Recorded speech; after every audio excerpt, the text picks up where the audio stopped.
ಗಾವೋ ರಕ್ಷತಿ ರಕ್ಷಿತಃ. ಗೋಹತ್ಯೆ ನಮ್ಮ ದೇಶಕ್ಕೆ ಎರಗಿದ ಅತಿದೊಡ್ಡ ಅನಾಹುತ.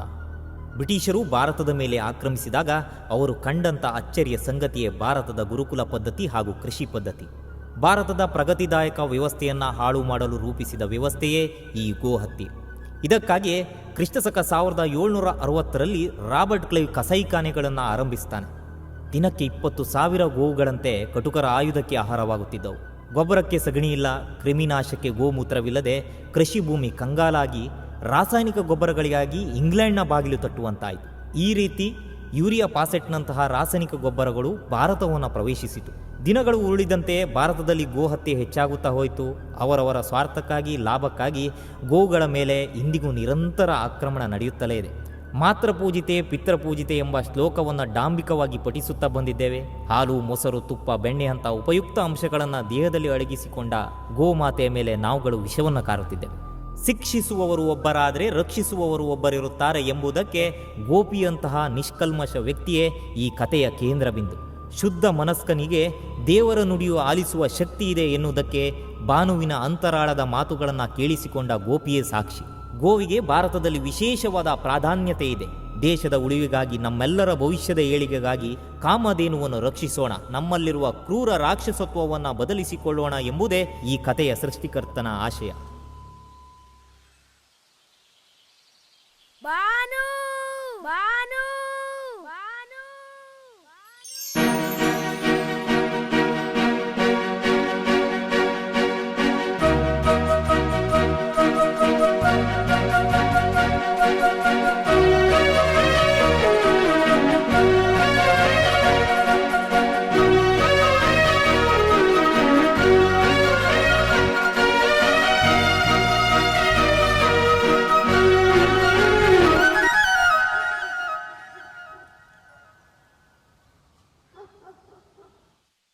ಅಮ್ಮೋರೆ, ಅಮ್ಮೋರೆ.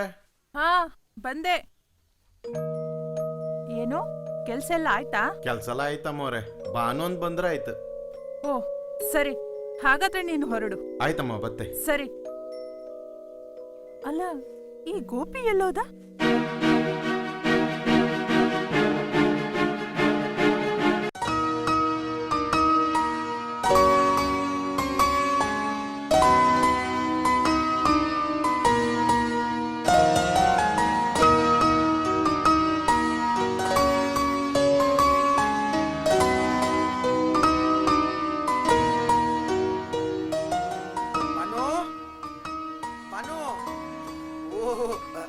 ಇಲ್ಲಿದ್ದೇನೆ, ಕುಡಿ ಕುಡಿಯೇ. ನೋಡು, ಸರಿಯಾಗಿ ತಿಂದೆ, ಕುಡಿದೆ, ಎಷ್ಟು ಸ್ವರ್ಗ ಹೋಗಿದೀಯಾ ಅಂತ. ತಗೋ ಬಾನು, ನೋಡು, ನೀನ್ ಚೆನ್ನಾಗಿ ತಿಂದು ಕುಡಿದ್ರೆ ನಂತರ ಸ್ಪಷ್ಟವಾಗಿರ್ತೀಯ. ನಾನು ಹೇಳಿದ್ದು ನಿನಗೆ ಅರ್ಥ ಆಗಲ್ಲ. ತಿನ್ನೆ. ಅರ್ಥ ಆಯ್ತು ಕಣೆ, ನೀನ್ ಏನು ಹೇಳ್ತಿದ್ದೀಯ ಅಂತ ನನ್ಗೆ ಅರ್ಥ ಆಯ್ತು. ನೀನ್ ಕೊಡೋ ಹಾಲಿಂದ ನಾನ್ ದಷ್ಟಪುಷ್ಟವಾಗಿದ್ದೀನಿ ಅಂತ ಹೇಳ್ತಾ ಇದೀಯ ತಾನೆ? ಅದು ನಿಜಾನೇ ಕಣೆ. ನಿನ್ನ ಋಣನ ಯಾರಿಂದ ತೀರ್ಸೋಕಾಗತ್ತೆ ಹೇಳು?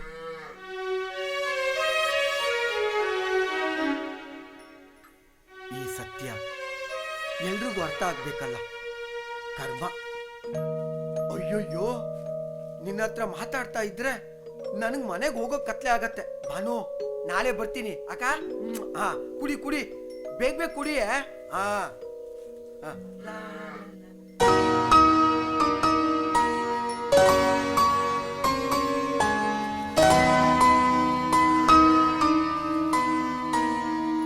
ಗೋಪಿ, ಅಮ್ಮೋರೆ, ಎಲ್ಲೋಗಿದ್ಯೋ ಇಷ್ಟೊತ್ತು? ಕತ್ಲಾಗ್ತಾ ಬಂತು, ಮನೆ ಹೋಗಲ್ವಾ?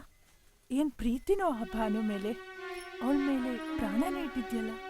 ಹ್ಞೂ ಅಮ್ಮೋರೆ, ಅವಳನ್ನ ಬಿಟ್ಟು ನನ್ಗೆ ಯಾರಿದ್ದಾರೆ ಹೇಳಿ? ಅದು ಸರಿಯೇ, ತಗೋ ಮನೆಗೆ ಹೋಗು. ಆಯ್ತು ಅಮ್ಮೋರೆ.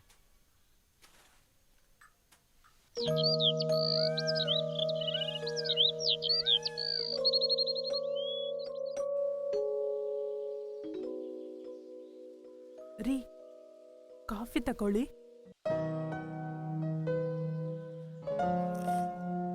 ಏನೇ ಹ? ಹಾಲಿಗೆ ನೀರ್ ಹಾಕಿದ್ಯಾ, ನೀರಿಗೆ ಹಾಲು ಹಾಕಿದ್ಯಾ? ರೀ, ಭಾನುಗೂ ವಯಸ್ಸಾಯ್ತಲ್ಲ, ಸರಿಯಾಗಿ ಹಾಲೇ ಕೊಡ್ತಾ ಇಲ್ಲ. ಅದ್ನ್ಯಾರಿಗಾರು ಕೊಟ್ಟು ಬಿಡುವ. ವಯಸ್ಸಾದ ಹಸುನ್ ತಕೊಂಡ್ರೆ ಅವ್ರಿಗೇನ್ ಪ್ರಯೋಜನ ಹೇಳಿ?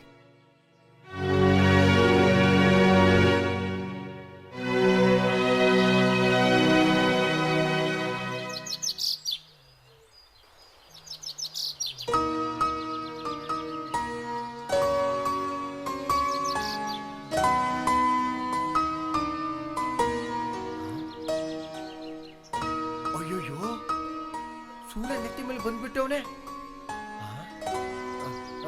ಬಾನು, ಊಟ ಮಾಡ್ಕೊಂಡ್ ಬರ್ತೀನಿ.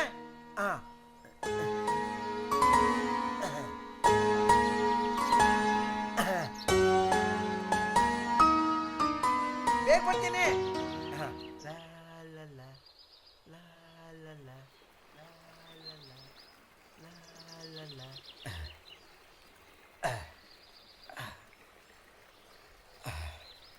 ಅಪ್ಪ,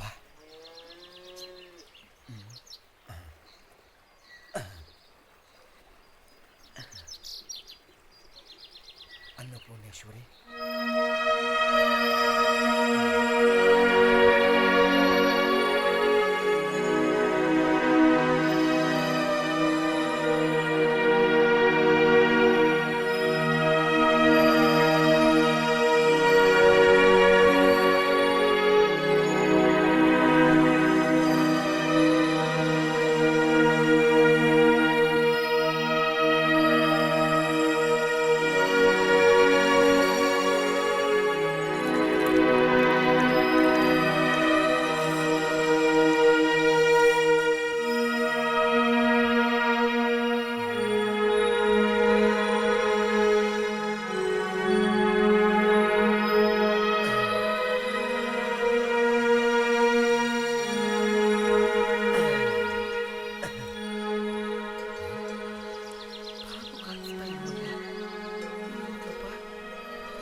ಬಾನು, ಬಾನು, ಬಾನು, ಬಾನು,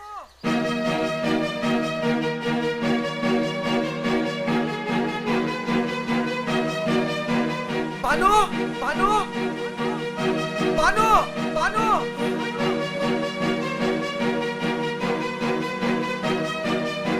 ಇವ್ರೆ, ನಮ್ಮ ಬಾನು ನೋಡಿದ್ದೀರಾ? ಇಲ್ಲ, ನೋಡಿಲ್ಲ. ಬಾನು,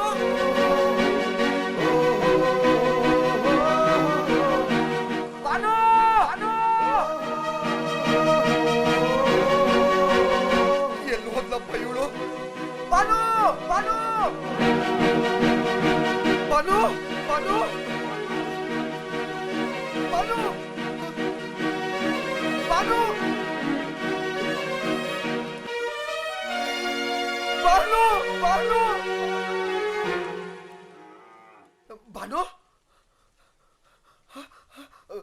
ಬಾನು.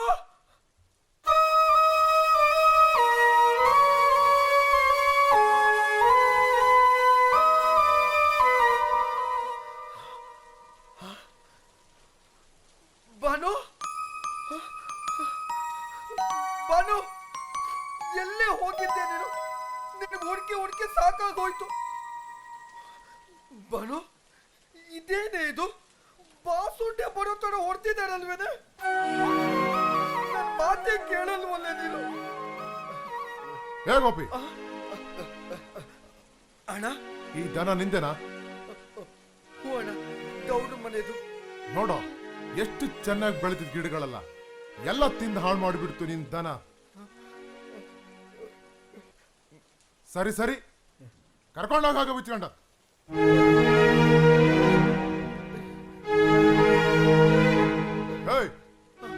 ನೀನು ಗೌಣಿಗಳು ಇಂಥ ದನನೆಲ್ಲ ಕಟ್ಟಿ ಸಾಕೋಕೆ.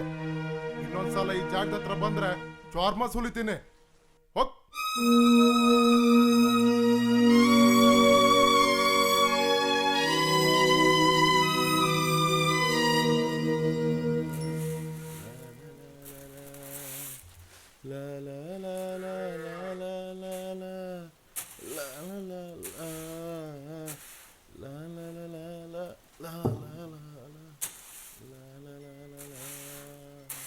ಅಣ್ಣಪ್ಪ, ಹಾ ಗೌಡ್ರೆ. ಗುಣದಲ್ಲಿ ಮೇಲು ಮಾನವನಾದಕ್ಕಿಂತ ಕೀಳು. ಬಾನುನ್ ಮಾರು ವಿಚಾರ ಹೇಳದ್ನಲ್ಲ, ಏನ್ ಮಾಡ್ದೆ? ಒಬ್ರು ಸಿಕ್ಕಿರ್ ಗೌಡ್ರೆ, ಇನ್ನೊಂದು 2-3 ದಿನದ ಬಂದು ತಗೊಂಡು ಸರಿ ಸರಿ, ಆಯ್ತಾಯ್ತು. ಗೌಡ್ರೆ ಗೌಡ್ರೆ, ಹೀಗೆ ಹೇಳ್ತೀನಿ ಅಂತ ತಪ್ಪು ತಿಳ್ಕೊಬಿಡಿ. ಇಷ್ಟು ದನಗಳು ಸಾಕುವಾಗ ಭಾನು ಒಬ್ಳು ನಮ್ಗೆ ಭಾರ ಆಗ್ತಾಳೆ ಹೇಳಿ? ನೋಡು ಗೋಪಿ, ಅವಳ ಅವಶ್ಯಕತೆ ನಮ್ಗಿಲ್ಲ. ಅವಳನ್ನ ಇಟ್ಕೊಂಡು ಏನೋ ಮಾಡೋದು? ಗೌಡ್ರೆ ಹಾಗೆ ಹೇಳ್ಬೇಡಿ. ನೋಡಿ, ಭಾನುನ್ ಬೇಕಾದ್ರೆ ನಾನೇ ಸಾಕ್ತೀನಿ ಗೌಡ್ರೆ. ಏಯ್, ಅದಕ್ಕೆ ವಯಸ್ಸಾಯ್ತು. ಅವಳನ್ನ ತಕೊಂಡು ಏನೋ ಮಾಡೋದು? ನೋಡು, ಇದ್ರಲ್ಲಿ ಯಾವ್ದಾದ್ರು ಒಂದು ಒಳ್ಳೆ ದನ ತಕೋ. ಬೇಡ ಗೌಡ್ರೆ, ನನಗೆ ಭಾನುನೇ ಕೊಟ್ಬಿಡಿ. ನಾನೇ ಸಾಕೊತೀನಿ ಗೌಡ್ರೆ. ಬಾನು ಅಂತ ಬಾನು ಹೋಗ. ಊರಲ್ಲೆಲ್ಲ ಹೇಳ್ದಾಗೆ ನೀ ಪೆದ್ದನೆ. ಗೌಡ್ರೆ ಗೌಡ್ರೆ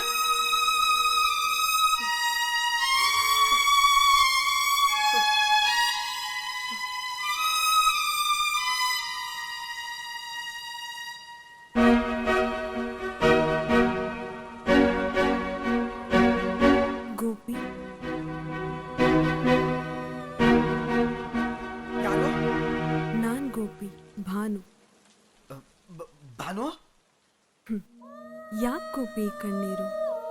ಸ್ವಾರ್ಥಿಗಳೇ ತುಂಬಿರೋ ಈ ಪ್ರಪಂಚದಲ್ಲಿ ಪರಿಶುದ್ಧವಾದ ಈ ನಿನ್ ಕಣ್ಣೀರಿಗೆ ಬೆಲೆ ಇಲ್ಲ. ಈ ಮನುಷ್ಯ ಹೇಗ್ ಗೊತ್ತಾ?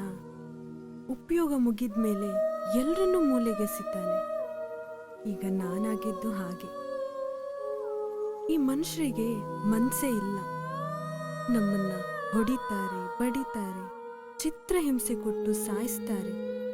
ಅದ್ಯಾವುದನ್ನು ಮನಸ್ಸಲ್ಲಿಟ್ಕೊಳ್ದೆ ನಾವು ಈ ಜನರಿಗೆ ಹೆತ್ತೋಳಿಗಿಂತ ಹೆಚ್ಚಾಗಿ ಹಾಲುಣಿಸ್ತೇವೆ. ಶುಭ ಅಶುಭ ಕಾರ್ಯಗಳಿಗೆ ಪ್ರಮುಖರಾಗ್ತೇವೆ. ಆದರೆ ವಯಸ್ಸಾಯ್ತು ಅನ್ನೋ ಒಂದೇ ಒಂದು ಕಾರಣಕ್ಕೆ ನಾನಿಂದು ಬೇಡವಾದೆ. ನಾವು ಮೂಕ ಪ್ರಾಣಿಗಳು ನಿಜ. ನಮಗೂ ನಿಮ್ಮಂತೆ ಮನಸ್ಸಿದೆ, ಬದುಕಬೇಕು ಅನ್ನೋ ಆಸೆ ಇದೆ. ನನ್ನ ಕರುಗಳು ನಿಮ್ಮಂತೆ ಹೆತ್ತೋಳನ್ನ ನಂಬಿದೆ. ಈ ಕಲ್ಲು ಮನಸ್ಸಿನ ಮನುಷ್ಯನಿಗೆ ನನ್ನ ಜೀವನವಿಡೀ ಹಾಲೆರೆದ್ನಲ್ಲ ಅನ್ನೋ ಪಾಪ ಪ್ರಜ್ಞೆ ನನ್ನ ಕಾಡ್ತಾ ಇದೆ. ನೀನ್ ಕೊರಗಬೇಡ ಗೋಪಿ. ನಮ್ಮಿಬ್ಬರ ಋಣ ಈ ಜನ್ಮಕ್ಕೆ ಮುಗೀತು ಅನ್ಸುತ್ತೆ. ಇನ್ನೊಂದು ಜನ್ಮ ಅಂತಿದ್ರೆ ನಿನ್ ಮಗುವಾಗಿ ಹುಟ್ಟಿ ಬರ್ತೇನೆ ಗೋಪಿ.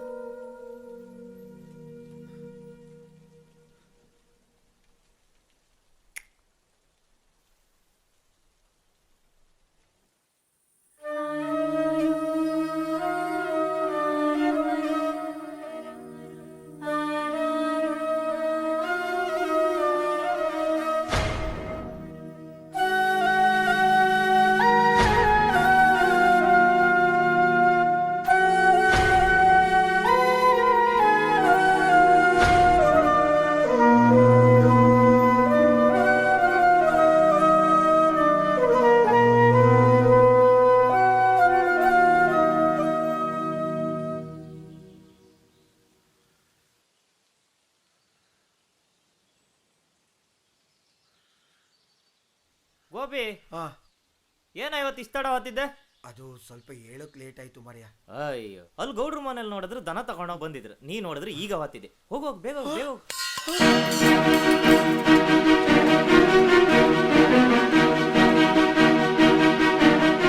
ಅಣ್ಣಪ್ಪ ಅಣ್ಣಪ್ಪ, ಒಂದ್ ನಿಮಿಷ ನಿಲ್ಸು. ಗೌಡ್ರೆ ಗೌಡ್ರೆ, ಏ, ಎಂತದ ನಿಂದ? ಏ ಅಣ್ಣಪ್ಪ, ಅಮ್ಮವ್ರೆ ಅಮ್ಮವ್ರೆ, ನೀವಾದ್ರೂ ಒಂದು ಮಾತು ಹೇಳಿ. ಬಾನುನ ದಯವಿಟ್ಟು ಕಳಿಸ್ಬೇಡಿ. ನೀವಾದ್ರೂ ಒಂದು ಮಾತು ಹೇಳಿ ಗೌಡ್ರಿಗೆ. ಏ ಗೋಪಿ, ಯಾಕೆ ಹಿಂಗ ಆಡ್ತಾ ಇದ್ಯಾ?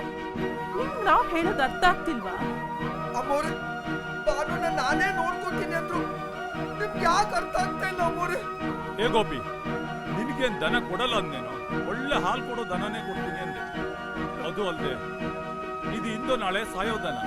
ಇದನ್ನ ತಗೊಂಡು ಏನೋ ಮಾಡ್ತೀಯಾ? ಗೌಡ್ರೆ, ನಂಗೆ ಬೇರೆ ಯಾವ ದನನೂ ಬೇಡ ಗೌಡ್ರೆ. ನನಗೆ ಬಾನುನೇ ಕೊಡಿ ಗೌಡ್ರೆ.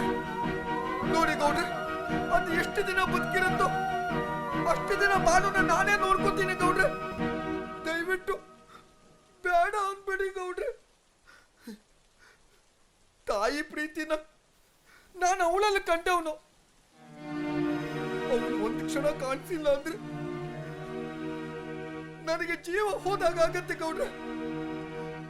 ಇನ್ನು ನೀವು ಅವಳನ್ನ ಬೇರೆಯವ್ರಿಗೆ ಮಾಡಿದ್ರೆ ನಾನು ಬದುಕ್ತೀನ ಗೌಡ್ರೆ? ಹೇಳಿ ಅಮ್ಮವ್ರೆ, ಹೇಳಿ ಗೌಡ್ರೆ. ಇಷ್ಟು ದಿನ ಮನೆಗೋಸ್ಕರ ದುಡ್ದಿದ್ದ ಬಾನುನ ಅವಳಿಗೆ ವಯಸ್ಸಾಯ್ತು ಅನ್ನೋ ಒಂದೇ ಒಂದು ಕಾರಣಕ್ಕೋಸ್ಕರ ನೀವು ಕಟ್ಟುಕೊರ್ಗ ಮಾಡಿದ್ರೆ ಹೇಗೆ ಗೌಡ್ರೆ? ಹೇಗೆ? ಈ ಮನೆ ಕಟ್ಟಿದಾಗ ಮನೆ ಒಳಗಡೆ ಕಾಲಿಟ್ಟ ಮೊದಲೇ ದೇವತೆ ಅವಳು. ಅವಳನ್ನ ಹೊರಗಡೆ ಕಳಿಸೋದು ಅಂದ್ರೆ ಮುಕ್ಕೋಟೆ ದೇವತೆಗಳನ್ನ ಮನೆಯಿಂದ ಹೊರಗಡೆ ಹೊತ್ತಾಗೆ ಗೌಡ್ರೆ. ದೇವತೆಗಳೇ ಇಲ್ಲ ಅಂದ್ರೆ ಈ ಮನೆ ಸಂತೋಷವಾಗಿರುತ್ತ ಗೌಡ್ರೆ? ಹೇಳಿ ಗೌಡ್ರೆ, ಹೇಳಿ ಗೌಡ್ರೆ. ನಿಮ್ಮ ತಮ್ಮ ಹೇಳ್ತೀನಿ, ಬೇಕಾದ ಗೌಡ್ರೆ. ನಂಗೆ ಊಟ ಸಂಬಳ ಏನು ಬೇಡ, ಏನು ಬೇಡ. ದಯವಿಟ್ಟು ಬಾನುನ ನಂಗೆ ಬಿಟ್ಟು ಕೊಟ್ಬಿಡಿ. ನನ್ನ ಪ್ರಪಂಚನ ನನ್ನಿಂದ ದೂರ ಮಾಡ್ಬೇಡಿ ಗೌಡ್ರೆ, ದೂರ ಮಾಡ್ಬೇಡಿ. ನಿಮ್ಮ ತಮ್ಮ ಹೇಳ್ತೀನಿ.